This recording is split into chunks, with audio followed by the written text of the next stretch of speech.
নবী সাল্লাল্লাহু আলাইহি ওয়াসাল্লামের জন্মের আগেই তার বাবা চলে যান,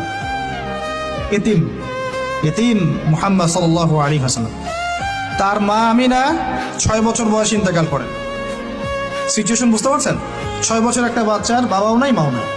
তার দাদা আব্দুল মুত্তালিব তাকে সাথে রাখেন, খুব আদর করেন, খুব মহব্বত করেন, যেখানে যান সাথে করে নিয়ে যান।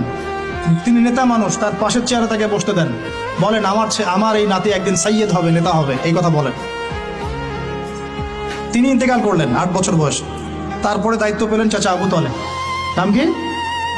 এই 8 বছর বয়স থেকে নিয়ে নবী সাল্লাল্লাহু আলাইহি ওয়াসাল্লাম নবী হয়েছেন 40 বছর বয়সে, আর মক্কায় ছিলেন 13 বছর, প্রায় 53 বছর।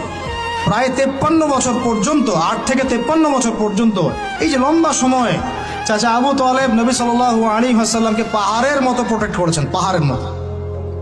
পাহাড়ের পিছনে আপনি দাঁড়ালে কি বাতাস লাগবে? এভাবে তিনি প্রোটেক্ট করেছেন নবী সাল্লাল্লাহু আলাইহি ওয়াসাল্লামকে।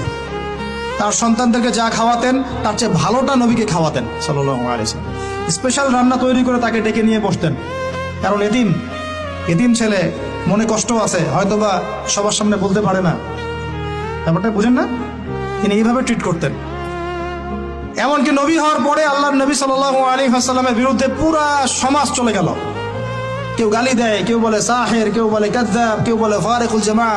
মানুষ গালিগালাজ শুরু করলো, নিন্দা গীবত তহমত শুরু করলো, অর্থনৈতিক বয়কট শুরু করলো, সামাজিকভাবে বয়কট করা শুরু করলো।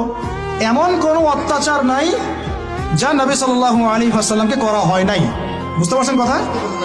এইরকম একটা সিচুয়েশনেও চাচা আবু তালেব তিনি বলছেন, তারা তোমার দিকে আসতে পারবে না দলে দলে যতদিন আমি আবু তালেব দাফন হচ্ছি না মাটির তলে। কথা বুঝতে পারছেন? তারা তোমার দিকে আসতে পারবে না দলে দলে যতদিন আমি আবু তালেব দাফন হচ্ছি না মাটির তলে। এইরকম মানুষ চাচা আবু তালেব। মানে আমরা যারা এখানে উপস্থিত আছি, বাংলাদেশে 16 কোটি মুসলমান, সারা বিশ্বের যে এত কোটি মুসলমান, তার মধ্যে বেশিরভাগ মানুষকে যদি আপনি এক পাল্লায় রাখেন, চাচা আবু তালেবের অবদানটাকে আরেক পাল্লায় রাখেন, ওই পাল্লা ভারী হবে ইনশাআল্লাহ। কিন্তু শেষ পর্যন্ত চাচা আবু তালেব কালিমা লা ইলাহা ইল্লাল্লাহ পড়তে পারলেন না। কথা কি বুঝতে পারতেছেন ভাই? নবী সাল্লাল্লাহু আলাইহি ওয়াসাল্লাম বারবার বলতেছেন, চাচা খালি একটাবার কালিমা পড়েন, আমি আল্লাহর কাছে আপনার জন্য সুপারিশ করব, আমি আপনাকে জান্নাতে নিয়ে যাব, চাচা খালি একটাবার সাক্ষ্য দেন, শাহাদা দেন। হলো না। হাদিসের মধ্যে আসছে চাচা আবু